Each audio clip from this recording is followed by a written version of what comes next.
सोनाली की बात सुनकर ओजस और ध्रुव भागकर टेंट के पीछे पहुंचे, पर वहां कोई भी नहीं था। तो दोनों जंगल में थोड़ी दूर तक देखकर आए, शायद वो आदमी मिल जाए, मगर दूर दूर तक उन्हें कोई नहीं मिला। इसलिए ओजस ने ध्रुव से कहा, चलो कैमरे में देखते हैं। पर ध्रुव ने सामने सवाल करते हुए कहा, लेकिन वो तो ड्रोन है ना, उड़ाना पड़ता है। ध्रुव की बात सुनकर ओजस ने ध्रुव को याद दिलाया कि उसने सिर्फ ड्रोन नहीं लिया था, 3 कैमरे भी लिए थे। ओजस ने अपना लैपटॉप शुरू करके रिकॉर्डिंग देखनी शुरू करी। कुछ देर बाद ध्रुव और ओजस ने देखा कि एक कैमरे में एक आदमी की परछाई रिकॉर्ड हुई थी, तो दूसरे कैमरे में आदमी की पीठ। अब लास्ट कैमरा ही बचा था। ओजस और ध्रुव दोनों ने अपनी अपनी उंगलियां क्रॉस करी और प्रार्थना करी कि कुछ तो सुराग मिल जाए, और उनकी प्रार्थना कबूल हो गई। तीसरे कैमरे में उस आदमी का चेहरा कैप्चर हो गया, पर वो आदमी अवधूत नहीं था। ये देखकर ओजस और ध्रुव थोड़े निराश हो गए। वो सोचने लगे कि हो सकता है ये आदमी भी यहाँ घुघरा घाटी में सर्वे करने आया हो। मगर ओजस की बात को नकारते हुए सोनाली ने कहा, ये आदमी यहाँ किसी को मिलने आया है। हो सकता है तुम जिस अवधूत की बात कर रहे हो, शायद उसी से उसकी मुलाकात फिक्स हुई हो। सोनाली की बात सुनकर ओजस बोल पड़ा, ये बात तुम्हें कैसे पता? क्योंकि वो आदमी शांति से जा रहा था। उसके हाथ में ना कोई किताब थी और ना उसे जाने की जल्दी थी। उसे रास्ता भी पता था, मतलब कि वो जानता था कि वो कहाँ जा रहा है।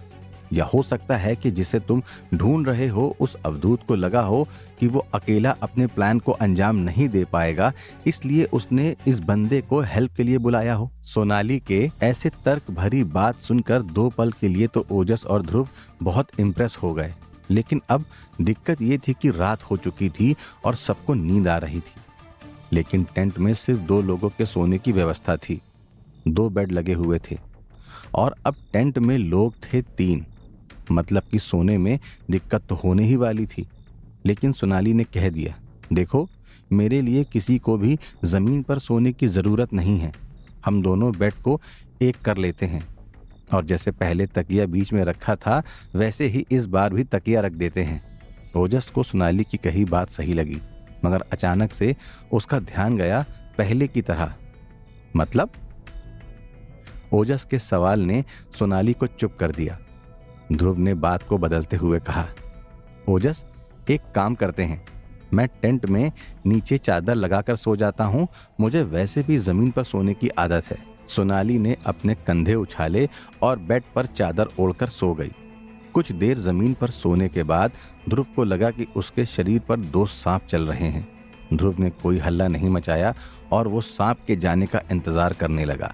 जब सांप चले गए तो ध्रुव अपनी जगह से खड़ा हो गया और उसने ओजस के कान में जाकर कहा, ओजस नीचे जमीन पर सांप है, क्या मैं तुम्हारे साथ बेड शेयर कर लूं?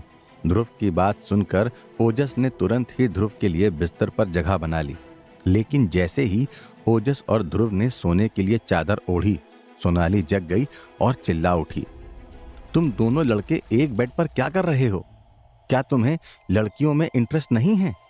सोनाली की बात सुनते ही ध्रुव ने सोनाली का मुंह बंद करते हुए कहा, चुप रहो, कुछ भी बकवास मत करो। एक तो महारानी की तरह पूरे बेड पर कब्जा करके बैठी हो और कुछ भी बोले जा रही हो। तुम्हें पता भी है 2 सांप मेरे ऊपर से रेंग कर चले गए। ये तो ओजस ने मुझे सोने के लिए जगह दे दी, वरना मैं क्या करता, कहाँ जाता? और वो सांप कम थे कि तुम उन सांप की बहन सपोली कुछ भी बकवास किए जा रही हो। ध्रुव की बात सुनकर सोनाली ने एटीट्यूड के साथ कहा, कौन, मैं? और बकवास? कभी नहीं। इतना कहते हुए सोनाली ने अपने सर पर चादर लगा दी, जो ध्रुव से बिल्कुल बर्दाश्त नहीं हुआ। उसने सोनाली की चादर को खींचते हुए कहा, एक काम करो, मेरा बेड खाली करो और नीचे सो जाओ, तब पता चलेगा। सोनाली भी ईगो के मामले में शेर पर सवा शेर थी। उसने ध्रुव को धक्का मारते हुए कहा, ठीक है, रखो अपना बेड अपने पास, मैं नहीं रहती यहाँ, जंगल में बहुत जगह है। इतना कहकर सोनाली टेंट से बाहर निकल गई। ये देखकर ध्रुव टेंशन में आ गया ध्रुव ने सोनाली को रोकना चाहा। सोनाली, रुको, देखो बाहर मत जाओ, बाहर खतरा हो सकता है। मगर सोनाली नहीं रुकी। ध्रुव ने ओजस को जगाते हुए कहा कि सोनाली जा रही है, जंगल में कोई जंगली जानवर उसे मिल गया तो जाओ, जाकर सोनाली को मनाओ, वो तुम्हारी बात नहीं टालेगी। ओजस ने ध्रुव को लुक देते हुए कहा, क्यों, वो मेरी बात क्यों नहीं टालेगी? अब ध्रुव के पास ओजस को बताने के लिए कोई जवाब नहीं था और ध्रुव ओजस को सोनाली की फीलिंग्स के बारे में कुछ भी बताना नहीं चाहता था, क्योंकि ओजस सोनाली को अपनी बहुत अच्छी दोस्त मानता था और वो नुपुर से बेहद प्यार करता था। ध्रुव को डर था कि सोनाली की फीलिंग्स के बारे में जानने के बाद कहीं ओजस सोनाली से दूरी ना बना ले। ओजस ने एक बार और ध्रुव से पूछा, क्या हुआ, क्या सोच रहे हो? तुम्हें सोनाली की चिंता है ना? तो चिंता मत करो, बाहर इतने सारे मच्छर हैं कि वो 5 मिनट में वापस आ जाएगी। एक काम करो, तुम शांति से सो जाओ और मुझे भी सोने दो। इतना कहते हुए ओजस तो सो गया। ध्रुव को भी कुछ समझ नहीं आया कि वो क्या करे, तो वो 2-5 मिनट टेंट के बाहर देख आया। क्या पता सोनाली दिख जाए, पर सोनाली नहीं दिखी। वैसे भी ध्रुव ट्रैवल करके थक गया था, तो वो भी टेंट के भीतर आकर आंखें बंद करके सो गया। कुछ देर बाद ध्रुव को लगा कि उसके चेहरे पर किसी का साया है और वो साया ध्रुव को अपनी ओर खींच रहा है। ध्रुव को लग रहा था कि उसके अंदर से बहुत कुछ बाहर जा रहा है, जो ध्रुव को मंजूर नहीं था। ध्रुव ने हिम्मत करके अपनी आंखें खोली तो ध्रुव को अपने सामने काल कल की अश्वनाथ दिखाई दिया।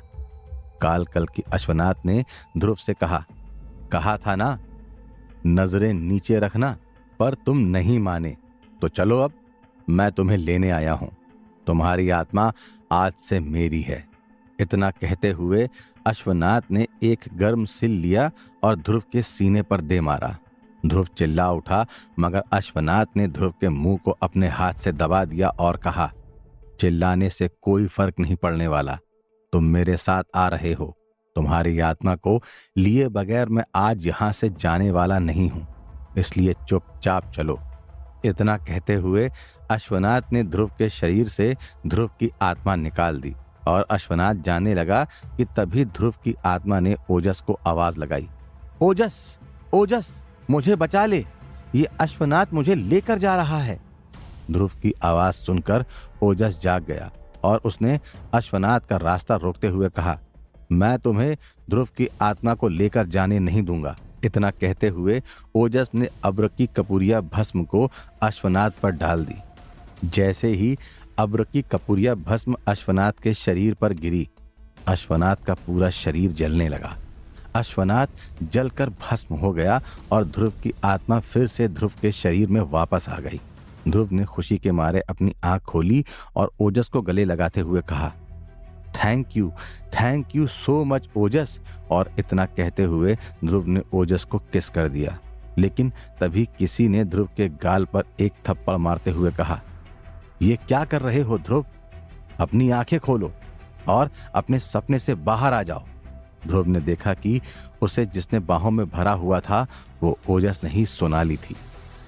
सोनाली ने गुस्सा करते हुए ध्रुव से कहा, झूठे, मुझे कह रहे थे कि मैं गलत सोचती हूं।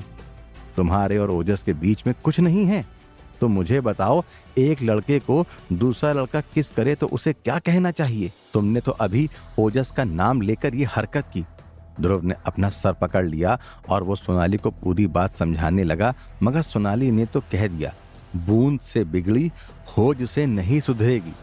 मगर जब ध्रुव ने सोनाली को ओजस की कसम दी और कहा, तुम्हें मेरी बात सुननी ही होगी, तो सोनाली कुछ नहीं बोली और सोनाली ने ध्रुव की पूरी बात चुपचाप सुन ली। बात खत्म होने के साथ ध्रुव ने कहा, अब बताओ, क्या अपनी जान बचाने वाले को मैं थैंक यू भी नहीं कह सकता था? सोनाली ने एक एटीट्यूड के साथ कहा, ठीक है, लेकिन मैं तुम्हें एक ही शर्त पर माफ करूंगी, तुम मुझे यहाँ बेड पर बैठने दोगे। ध्रुव ने अचरज भरी निगाहों के साथ सोनाली को देखा और उससे पूछा, क्यों, क्या हो गया? तुम्हारे पास तो पूरा जंगल था ना, बोलो क्या हुआ? बाहर तुमने किसी भेड़िए को देख लिया या फिर वो आदमी मिल गया? ध्रुव की बात सुनकर सोनाली ने अपना मुंह बिगाड़ते हुए कहा, अगर भेड़िया होता तो मैं उसे मार भगाती, पर ये तो मच्छर हैं और वो पूरी की पूरी फौज है। जरा देखो, मेरे हाथ पैर नाक मुंह हर जगह पर वो मच्छर अपने ऑटोग्राफ कर चुके हैं। मुझे तो समझ नहीं आ रहा इस जगह का नाम घुघरा घाटी क्यों है, मच्छर घाटी क्यों नहीं रखा। ध्रुव ने जब देखा तो सच में सोनाली के हाथ पैर नाक हर जगह पर मच्छरों ने उसे काट लिया था। ध्रुव ने भी सोनाली की बात का मान रखते हुए कहा, ठीक है बैठ जाओ, लेकिन मुझसे दूर रहना, टच तो बिल्कुल नहीं। ध्रुव की हाँ सुनते ही सोनाली ने ध्रुव को पकड़ लिया और कहा, थैंक यू सो मच, तुम ना बेस्ट हो। ध्रुव ने देखा जब सोनाली ने उसका हाथ पकड़ा तो वह बहुत ही मुलायम था। आज तक ध्रुव ने सिर्फ देविका का हाथ पकड़ा था, लेकिन देविका के हाथ में ऐसी नरमी नहीं थी, पर सोनाली के हाथों में नरमी गर्मी हमदर्दी सब फीलिंग्स मिक्स थी। और ध्रुव ना चाहते हुए भी सोनाली की देविका के साथ तुलना कर बैठा। ध्रुव ने सोनाली के हाथ से अपना हाथ छुड़ाया और सोनाली से कहा, गुड नाइट। इतना कहकर ध्रुव ने चादर अपने सर पर ओढ़ ली। कुछ देर तो सोनाली बैठी रही। मच्छरों से उसे थोड़ी राहत भी मिल गई, पर सोनाली को बैठे बैठे दुगनी नींद आ रही थी। लेकिन दिक्कत यह थी कि वो कहाँ सोती। ध्रुव ने उसे चुपचाप बेड पर बैठने की इजाजत दी थी। थोड़ी देर तो सोनाली टेंट में यहां वहां देखती रही। फिर नींद के कारण सोनाली से खड़ा भी नहीं हुआ जा रहा था, तो वो धीरे से ध्रुव के बेड पर थोड़ी रिलैक्स करती हुई बैठी गई। सोनाली को कब नींद आ गई उसे पता ही नहीं चला। इतना ही नहीं, सोनाली ने ठंड से बचने के लिए धीरे धीरे ध्रुव का कंबल भी छीन लिया। एक दो बार तो नींद में कंबल को लेकर खींचातानी भी हो गई। दूसरे दिन जब ओजस की आंख खुली तो उसने देखा ध्रुव और सोनाली एक बेड को शेयर कर रहे हैं। अब देखना यह है कि आगे क्या होता है। क्या बीती रात में ध्रुव की लाइफ में सोनाली ने देविका की जगह ले ली थी? और अगर हां, तो अब क्या करेगी देविका? क्या सोनाली के कारण ध्रुव और ओजस की दोस्ती में दरार पड़ जाएगी? जानने के लिए सुनते रहिए कहानी डायनो वाली, ऐ स्त्री तू कल आना। जब ओजस ने सोनाली को इस तरह सोते हुए देखा तो ओजस ने हंसते हुए ध्रुव से कहा, काश मैं भी एक फोन रखता अपने साथ। अगर मेरे पास इस समय फोन होता तो मैं सोनाली की फोटो खींच लेता और बाद में उस फोटो से सोनाली को चढ़ाता। मेरे पास सोनाली की दुखती नस होती। पहली बार मुझे फोन ना रखने का दुख हो रहा है। ध्रुव ने ओजस को घूरा और कहा, ये सब ना तुम्हारी वजह से ही हुआ है, समझे? पहले तो खुद हमें मजबूर करते हो और फिर हमारा ही मजाक उड़ाते हो। और थोड़ा धीरे बोलो, समझे? एक तो वैसे ही इस लड़की को नींद नहीं आती, ऊपर से तुम इसे जगा दोगे। ध्रुव नहीं जानता था कि सोनाली जाग चुकी है। सोनाली ने ध्रुव से चिढ़ते हुए कहा, मुझे नींद नहीं आती से क्या मतलब है तुम्हारा? मुझे अच्छे से नींद आती है, लेकिन मैं तुम्हारी वजह से सो नहीं पाई, समझे? तुम तो आराम से सो गए और मैं तुम्हारी वजह से सो नहीं पाई। जैसे ही ध्रुव ने सोनाली की आवाज सुनी तो ध्रुव ने सोनाली को अपने से दूर कर दिया और कहा, बस बहुत हो गया तुम्हारा, अब नाटक करना बंद करो। मैं हमारा सीक्रेट अब और नहीं छुपा कर रखूंगा। सीक्रेट वाली बात सुनकर ओजस के तो कान ही खड़े हो गए। ओजस ने उत्सुक होकर ध्रुव से पूछा, यार क्या है तुम लोगों का सीक्रेट, बताओ ना जल्दी। सोनाली ध्रुव को रोकने की बहुत कोशिश कर रही थी, लेकिन इस बार ध्रुव ने सोनाली को बीच में नहीं आने दिया। ध्रुव ने ओजस से कहा, तुम्हें याद है मैं चौरंगा में फैली बीमारी के सिलसिले में जिगर से पूछताछ करने के लिए जब पिटौरी आया था, तब मैं एक होटल में रुका था। मैं आराम से अपने रूम में था, लेकिन रात को अचानक से ये मैडम सोनाली जी देविका बन के मेरे कमरे में आ गई। इसने इतने अच्छे से रूप बदला था कि मुझे फर्क ही नहीं पता चला। मुझे लगा ये देविका है, इसलिए हम लोग एक ही बेड पर सो गए थे। ओजस ध्रुव की बात सुनकर मुस्कुराने लगा और ओजस ने ध्रुव से कहा, कहीं उस रात तुम दोनों, बोलो बोलो। ध्रुव ओजस का इशारा समझ गया और ध्रुव ने चिढ़कर ओजस से कहा, पागल हो क्या तुम? हमारे बीच में कुछ नहीं हुआ, समझे? मुझे पता चल गया था ये देविका नहीं है, इसलिए मैं गुस्सा होकर बाहर आ गया और तभी मेरी उस बेवकूफ गुंडे से मुलाकात हुई। वो सोनाली के बारे में उल्टी सीधी बातें कर रहा था, इसलिए मेरी उससे लड़ाई हो गई और फिर उसके बाद क्या हुआ तुम सब जानते हो। ये बात सुनकर ओजस मुस्कुराने लगा और बोला, हाँ हाँ चलो मान लिया कि तुम दोनों के बीच कुछ ऐसा वैसा नहीं है। तुम तो बड़े सीधे हो यार। तुम तो अबला नारी की मदद कर रहे थे बस। पर तुम इस बात को सीक्रेट बनाकर क्यों रखे थे? सच में तुम दोनों का कोई रिश्ता नहीं है क्या? सोनाली ने ओजस की बात पर कहा, इससे क्या फर्क पड़ता है कि कोई रिश्ता है या नहीं? हम बस अच्छे दोस्त हैं, समझे? और ध्रुव ने मेरी मदद की तो मेरे भाई ने भी तुम लोगों की जान बचाई है, समझे? अब साथ मिलकर अच्छा काम करते हैं, इसलिए हम साथ हैं और अच्छे दोस्त हैं, बस और कुछ नहीं। ध्रुव ने ओजस से धीरे से कहा, देखा तुमसे कैसे चिढ़ गई है। तुम्हें लगता है मैं ऐसी लड़की को झेल पाऊंगा? सोनाली ने देखा कि ध्रुव और ओजस कुछ तो फुसफुसा रहे हैं, इसलिए सोनाली ने कहा, ये छुप छुप के लड़कियों की तरह बातें मत करो, समझे? ध्रुव और ओजस मुस्कुराते रहे और सोनाली पर ध्यान नहीं दिया। ध्रुव और ओजस ऐसे ही हंसी मजाक करते हुए घाटी के नीचे की ओर जाने लगे। रास्ते में ध्रुव और ओजस ने बहुत अजीब अजीब से पत्थर देखे। घाटी में कई सारे तुलसी के पौधे और पीपल के पेड़ भी थे। ये अजीब बात थी। पीपल का पेड़ तो ठीक है, लेकिन तुलसी यहाँ कैसे उग सकती है? जब ध्रुव ने तुलसी के पौधे देखे तो ध्रुव ने ओजस से कहा, ये तुलसी के पौधे तो शुभ होते हैं, लोग इन्हें घरों में लगाते हैं, तो फिर लोग इस जगह को इतना भूतिया क्यों मानते हैं? कहीं किसी ने जानबूझकर तो इस घाटी का नाम बदनाम तो नहीं किया ताकि लोग बेवजह डरने लगें? ध्रुव ने जैसे ही बोलना बंद किया तो सोनाली को एक पंछी दिखा। वो पंछी बहुत खूबसूरत था। उस पंछी के पंखों में 7 रंग थे। सतरंगी रंग का वो पंछी आकर एक पीपल के पेड़ के पास बैठ गया, जिसे देखकर सोनाली बहुत सरप्राइज हुई, क्योंकि उसने ऐसा पंछी नहीं देखा था। सोनाली ने ध्रुव और ओजस का ध्यान उस पंछी की तरफ किया। ओजस ने पंछी पहले देखा हुआ था। ओजस ने कहा, मैंने इस सतरंगी पंछी को पहले भी देखा है, लेकिन मुझे नहीं लगा था मुझे वापस से इसे देखने का मौका मिलेगा। ये सतरंगी पंछी बहुत मुश्किल से दिखते हैं और ये केवल 2 तरह की ही जगह पर होते हैं। ध्रुव ने पूछा, कौन सी 2 जगह?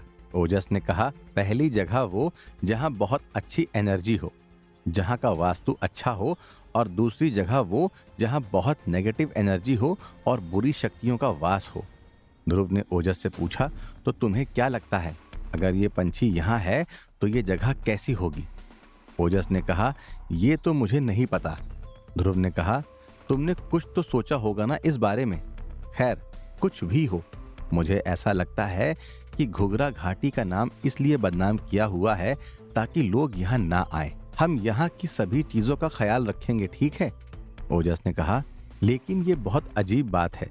सिर्फ लोगों की मुंह बोली बातें सुनकर लोग भरोसा कैसे कर लेते हैं कि ये जगह सही नहीं है? सिर्फ कहानियों पर भरोसा नहीं कर सकते लोग। हो सकता है कि घाटी में कुछ और भी हो जो हमने ना देखा हो। ध्रुव को ओजस की बात सही लगी। थोड़ा आगे बढ़ने के बाद सोनाली को वही आदमी दिखा जो उसे पहले टेंट में दिखा था। उस आदमी ने भी ध्रुव और ओजस को देख लिया था। वो ध्रुव और ओजस की तरफ ही आ रहा था। उस आदमी के पास आते ही ओजस ने उससे पूछा, तुम यहाँ क्या कर रहे हो भाई? उस आदमी ने कहा, मेरा नाम परम सिंह है। मैं यहाँ काफी समय से रह रहा हूँ। मैं यहाँ की कहानियां जानता हूँ क्योंकि मैं एक राइटर हूँ। मैं ज्यादा हॉरर स्टोरी लिखता हूँ। जब मैंने इस जगह के बारे में सुना तो मैंने सोचा कि मुझे यहाँ आकर देखना चाहिए, क्या पता मुझे कुछ मिल जाए। मैंने इतने टाइम में पहली बार किसी को यहाँ देखा है, लेकिन तुम लोग मुझे बिल्कुल सही टाइम पर मिले हो। दरअसल मैं तुमसे कुछ मदद मांगने आया हूँ। ओजस ने परम से पूछा, क्या मदद चाहिए तुम्हें? परम ने कहा, दरअसल मेरा खाना खत्म हो चुका है। मुझे लगा था कि जितना खाना मैं लाया हूँ उसमें से मेरा काम हो जाएगा, लेकिन ऐसा नहीं हुआ।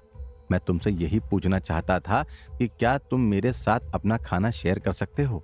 अगर तुम लोगों के पास एक्स्ट्रा खाना है तो मेरी काफी मदद हो जाएगी। ध्रुव और ओजस को लग रहा था कि परम सिंह कोई बुरा आदमी है, वरना कोई भी आम आदमी घुघरा घाटी में आकर नहीं रहेगा। ध्रुव और ओजस ने काफी सारा फास्ट फूड खरीद रखा था जो कि उनसे खत्म नहीं होने वाला था, तो इसलिए ध्रुव और ओजस ने परम को खाना दे दिया और उन्हें एक नया दोस्त भी मिल गया। खाना देने के बाद ध्रुव ने परम से पूछा, वैसे परम, तुम हम लोगों से पहले यहाँ रह रहे हो, तो तुमसे कुछ पूछना चाहता था। क्या तुमने यहाँ किसी आदमी को देखा है? वो लगभग 40-50 साल का है और उसके पास एक कंपास भी है। ध्रुव परम को अवधूत के बारे में डिटेल में बताना चाहता था, लेकिन ध्रुव को अवधूत के बारे में इतना कुछ याद नहीं आ रहा था, और वैसे भी अवधूत कोई ऐसा आदमी नहीं था जिसे देखकर लोग उसे याद रख लें। वो बहुत आम दिखने वाला आदमी था, इसलिए ध्रुव परम को ज्यादा कुछ नहीं बता पाया। परम ने दिमाग पर जोर डाला, लेकिन उसे ज्यादा कुछ नहीं याद आया। परम ने ध्रुव से कहा, तुम जो कह रहे हो ऐसा कुछ तो याद नहीं मुझे, लेकिन कुछ लोग थे जो हाथ में कंपास लेकर घाटी में आए थे। यही कुछ शायद 2 दिन पहले की बात होगी। ओजस ने परम से पूछा, वैसे तुम यहां से कहां जा रहे हो? परम ने कहा, हम जिस जगह बैठे हैं वो तो बस घाटी का छोटा सा हिस्सा है। असली घुघरा घाटी तो बहुत आगे है। हम तो अभी बस ऊपर बैठे हैं, असली घाटी तो नीचे है। परम सिंह की बात सुनकर ध्रुव को लगा कि शायद अभी तक ध्रुव और ओजस ने असली घाटी में तलाश शुरू नहीं की है, इसलिए ध्रुव को घाटी में कुछ गलत नहीं लग रहा था। शायद असली खतरा और गहराई में था, जहां जाने के लिए ध्रुव और ओजस को घाटी में और नीचे जाने की जरूरत थी। लेकिन परम सिंह श्योर नहीं था कि वहां जो लोग घाटी में आए थे वो वही लोग हैं जिन्हें ध्रुव ढूंढ रहा है, या वो कोई और थे। ध्रुव सोच रहा था कि अगर सच में अवधूत के साथ और लोग हुए तो क्या अवधूत के परिवार में कोई था? परम ज्यादा कुछ नहीं जानता था, इसलिए ध्रुव ने ज्यादा सवाल पूछे भी नहीं। ध्रुव और ओजस अपना टेंट पैक करके आगे जाने की तैयारी में लग गए। जब ध्रुव और ओजस आगे बढ़ रहे थे तब उन्हें फिर से वहां सतरंगी पंछी दिखा। ओजस ने उस सतरंगी पंछी की तरफ इशारा करते हुए कहा, तुमने पूछा था ना ध्रुव कि मुझे ये जगह कैसी लगती है?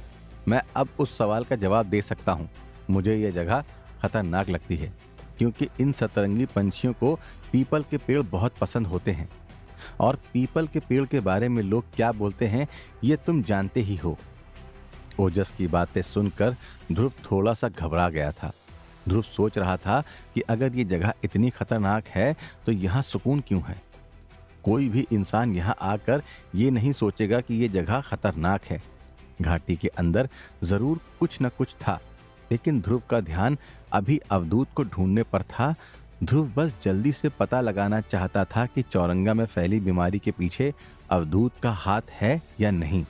इसलिए ध्रुव ने किसी और चीज की चिंता नहीं करी।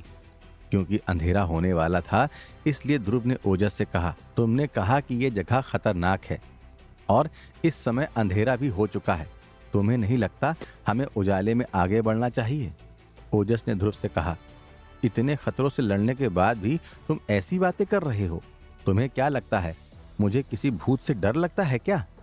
या तुम्हें डर लग रहा है इसलिए तुम ऐसा कह रहे हो? ध्रुव ने ओजस के बारे में सोचा। ध्रुव जानता था कि ओजस किसी से नहीं डरता, लेकिन अब ओजस का जीवन बदल रहा है। ओजस के साथ अब नुपुर भी जुड़ चुकी थी। ऐसे में अगर ध्रुव और ओजस के सामने कोई अनजान खतरा आ जाता है और ओजस को कुछ हो जाता है तो नुपुर का क्या होगा? ध्रुव असल में तो ओजस को अंदर जाने से रोकना चाहता था। ध्रुव ने ओजस से कुछ नहीं कहा, बल्कि ध्रुव ने सोनाली से धीरे से कहा, तुम ही समझाओ इसे। ओजस को कहो कि तुम्हें और ओजस को बाहर रुकना चाहिए।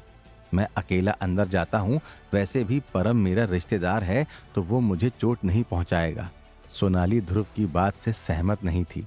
सोनाली ने ध्रुव और ओजस को हमेशा साथ लड़ते देखा है और इसी वजह से ध्रुव और ओजस हमेशा जीतते हैं। अकेले अंदर जाने वाली बात सोनाली के लिए महज बेवकूफ़ी थी। सोनाली ने ओजस से कुछ नहीं कहा, पर ध्रुव को ओजस की चिंता सता रही थी। क्या ओजस ध्रुव की बात मानेगा? क्या ध्रुव अकेला अंदर जाएगा? क्या होगा आगे जानने के लिए सुनते रहिए ए स्त्री तू कल आना।